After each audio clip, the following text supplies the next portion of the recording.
معزز حضرات، آج موضوع ہے قیام لیل۔ قیام قامہ کا مصدر ہے، تو اس کا معنی ہے کھڑے ہونا، قیام کرنا، اور شریعت کی اصطلاح میں رات کے کچھ حصہ میں نوافل ادا کرنا، قرآن مجید کی تلاوت کرنا، ذکر اذکار میں مشغول رہنا، اپنے گناہوں پر شرمندہ ہو کر آنسو بہانا، اور اللہ کی اطاعت میں حصول حلاوت کے لیے یہ افعال سر انجام دیے جاتے ہیں، تو ان کو کہتے ہیں قیام لیل، یعنی رات کو قیام کرنا، رات کو عبادت کرنا۔ اس میں نوافل، ذکر، فکر، توبہ، اللہ کے حضور گڑ گڑا کے اپنے گناہوں کی معافی، یہ سب اعمال شامل ہوتے ہیں، اور اس کو کہتے ہیں قیام لیل۔ صوفیاء کے ہاں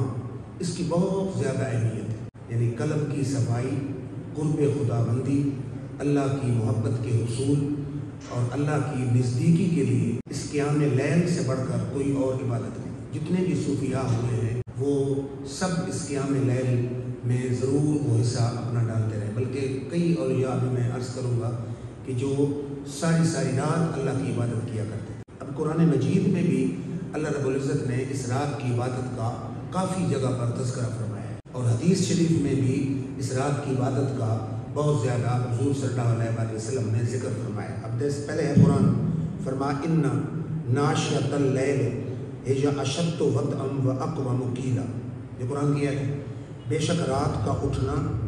نفس کو سخت پامال کرتا ہے اور زبان سے سیدھی بات نکالتا ہے۔ اللہ تعالیٰ فرماتا ہے اگر رات کو اٹھ کر عبادت کی جائے تو نفس خوشی ہوتی ہے، نفس پامال ہوتا ہے، اور زبان سے سیدھی بات دل میں نکلتی ہے، پہلی ہے۔ دوسری ہے وَأَقِمِ الصَّلَاةَ طَرْفَيِ النَّهَارِ وَزُلَفًا مِنَ اللَّيْلِ فَإِنَّ الْحَسَنَاتِ يُذْهِبْنَ السَّيِّئَاتِ۔ اللہ تعالیٰ نے فرمایا کہ اے میرے حبیب، آپ دن کے دونوں کناروں میں اور رات کے کچھ حصوں میں نماز قائم کیا کریں، بے شک نیکیاں برائیوں کو مٹا دیتی ہیں، یعنی دن کے دونوں کناروں میں اور رات کے کچھ حصوں میں اٹھ کے عبادت کریں، یہ دوسری آیت ہے۔ تیسری آیت ہے وَمِنَ اللَّيْلِ فَتَہَجَّدْ بِهِ نَافِلَةً لَكَ۔ اللہ تعالیٰ نے فرمایا رات کے کچھ حصوں میں بھی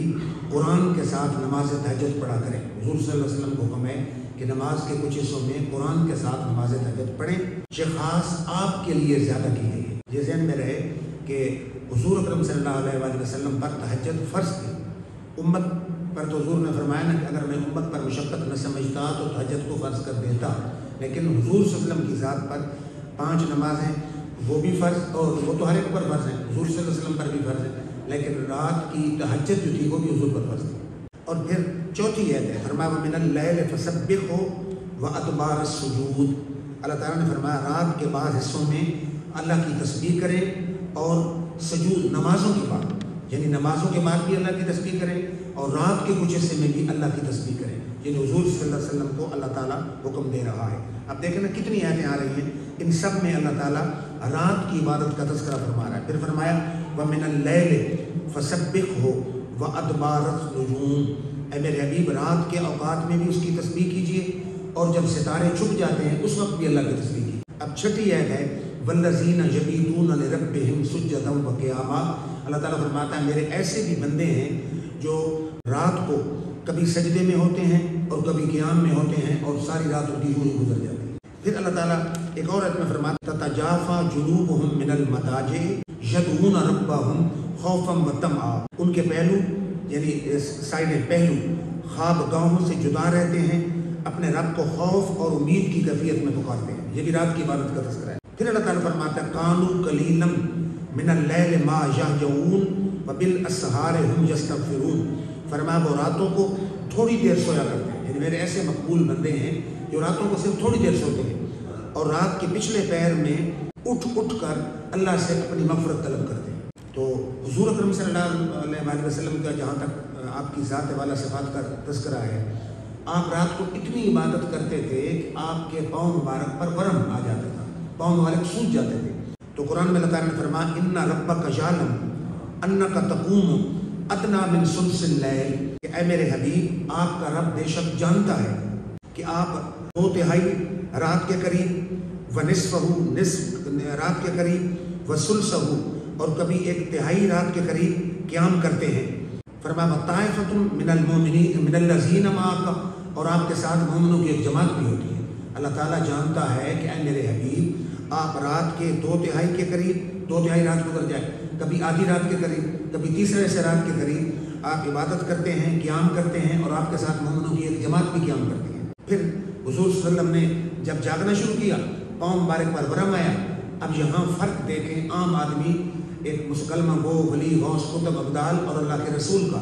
اللہ تعالیٰ کو یہ پسند نہ ہوا کہ میرا محبوب اتنی بار، اور تو اللہ تعالیٰ فرماتا ہے نا کہ تو نے جتنی بھی کوئی عبادت کرے، اللہ تعالیٰ فرماتا تو نے میری عبادت کا حق ہی نہیں ادا نہیں کیا، اور حقیقت میں عبادت کا حق ادا ہو ہی نہیں سکتا۔ لیکن